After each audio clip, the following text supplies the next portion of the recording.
नमस्कार, मी पंजाब डक हवामान अभ्यासक मुक्काम पोस्ट गोळी धामणगाव तालुका शेलू जिल्हा परभणी म्हणून आज परत एक अंदाज देत आहे.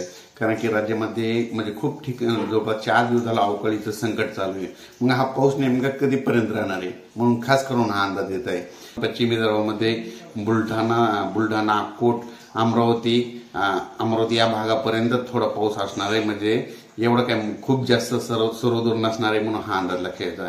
म्हणजे आता 2 दिवस राज्यात अवकाळीपासूनचे 2 दिवसच शिल्लक राहिले म्हणून हा अंदाज लक्षात घ्यायचा.